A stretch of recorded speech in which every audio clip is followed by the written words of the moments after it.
Hey guys, I wanted to actually start off with you guys seeing my face. I'm alive and well. I'm good. I hope you guys are alive and well and good. I'm going to be doing a little bit more on the interactive end with things, but today's lesson is going to flow a little similar to the last few. Bear with me. I'm working on some stuff that's more interactive, but for now, it's going to be more of the same, right? You guys learning and applying your knowledge right away. All right. But I did want to like sort of reach out and say hello before we got started. So now that that's over, we can jump into the presentation.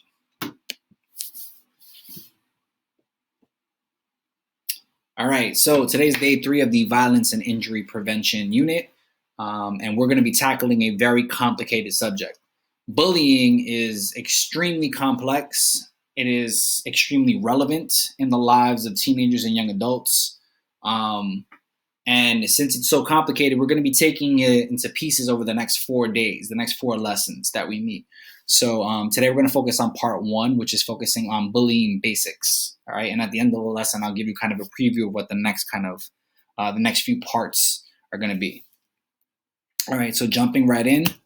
Today we have 2 goals that fall in the same umbrella, right? So today we want to look at the concept of bullying to determine how it's connected to violence. In order to do that, we're going to have to accomplish 2 things. We're going to have to determine what roles take place during a bullying situation. So we've looked at the roles in a violent situation. Today we're going to learn about the roles in a bullying situation, and we're going to think about what's similar and what's different. All right, because bullying is violence. And the second thing that we're going to do is we're going to think about the different ways that one can be bullied. Because we oftentimes is limited to like, yeah, so and so hit me. But bullying is so complex, and there's so many ways that bullies are able to, use their power in situations to make life miserable for the people who are being bullied. So we're going to look at all of those things in the hopes that we can recognize what's happening and then begin to find ways and figure out ways to prevent that from continuing. So jumping right in, we have our do now. All right. And I want you to think in your own words, what does bullying mean? All right. Now that you've thought about that, I want you to take a minute to describe what bullying is and give me an example of something. All right. So I'm not going to read this section out loud. All right. But the truth about bullying is just like an excerpt. We're going to look at an actual experience from an actual school student who felt they were being bullied. And the main thing we're going to ask ourselves here after you read through it and you'll respond to it in the Edpuzzle is this an example of bullying in your opinion? All right. And we'll think back to this every now and again. But I just want to see where you guys are in what you think constitutes bullying. All right, as always, in order to understand something, we need to have shared language. So bullying is massively complicated. So we want to come up with a short definition that really helps all of us understand what it is. So to do that, I've come up with the following definition for bullying. Bullying is the repeated use of any kind of power over others to do intentional physical injury or emotional harm. Now, there's a lot of words in there that are really important to understanding bullying. Bullying is repeated, right? There are patterns to this. Bullying is all about power dynamics. Who has the power and who doesn't? All right. Bullying is always intentional. All right. And because bullying is violence, it can be physical or emotional.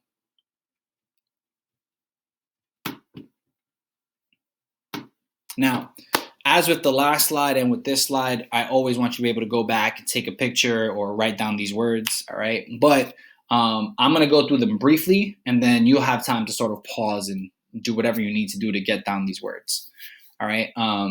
So first things first are targets. And similar to the violent situation, targets are the victims. They're the people being picked on, the people being bullied, okay?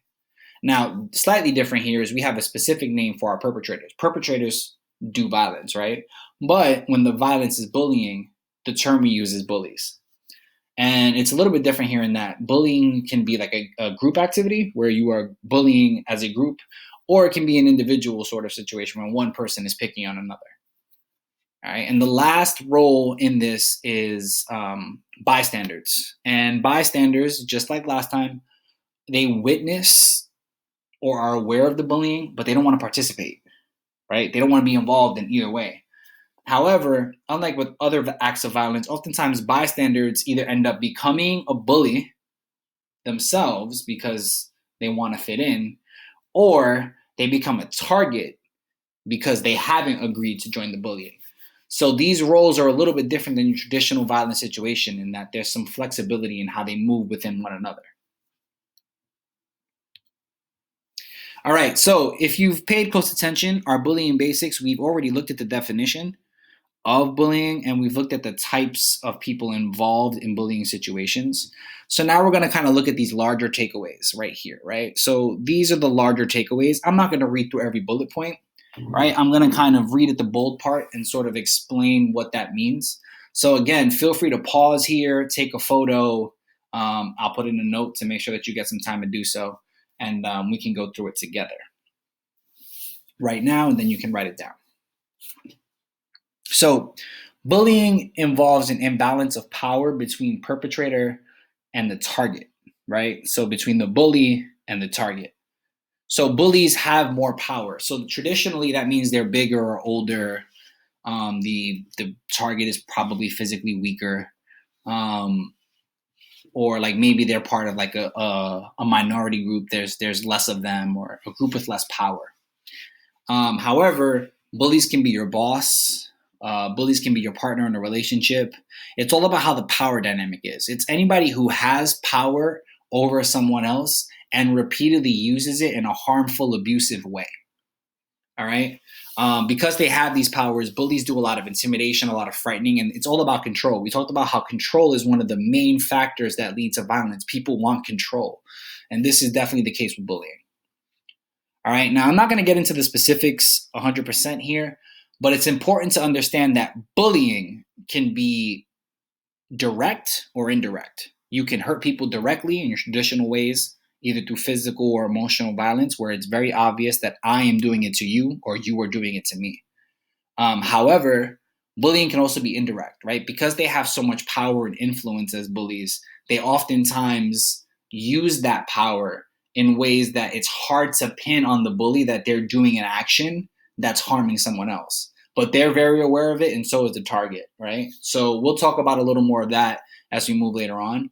All right. Now, it's also to understand that sometimes bullying can be criminal, right? Extortion, which means bribery, essentially, that's a crime, right? But it's using something to bribe somebody. It's using influence or blackmail to get that payoff. All right. Obviously, theft is a violent act, and it's bullying. You have your physical and your sexual assaults, which obviously, given the nature of them, are all about power and control.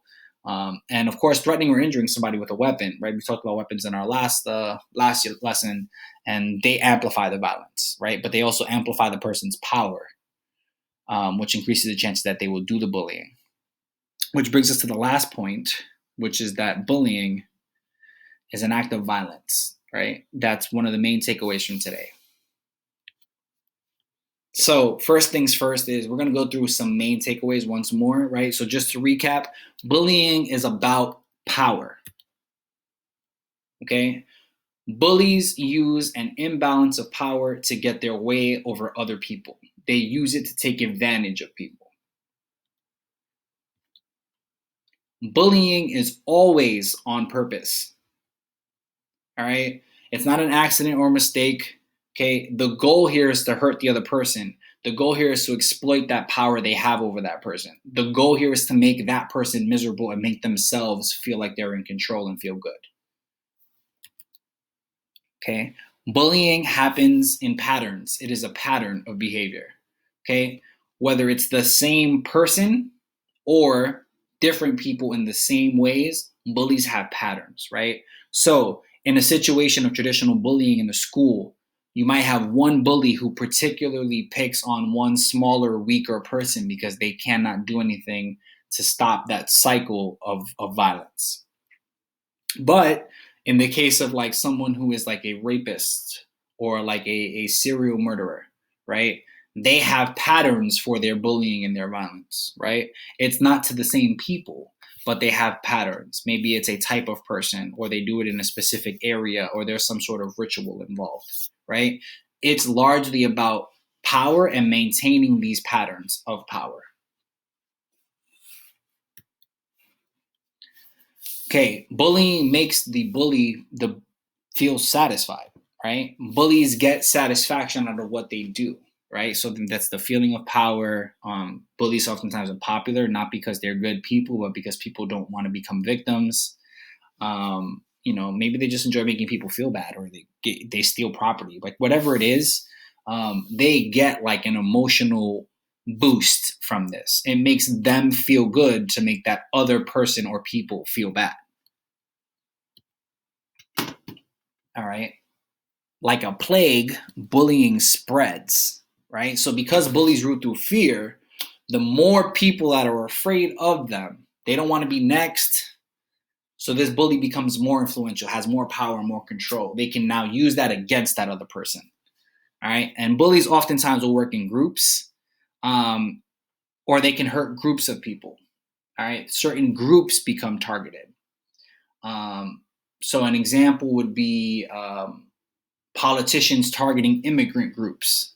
Immigrant groups don't have much power in the US, but politicians think it's cool to sort of call them out as the cause of all of our problems, which is far from the truth.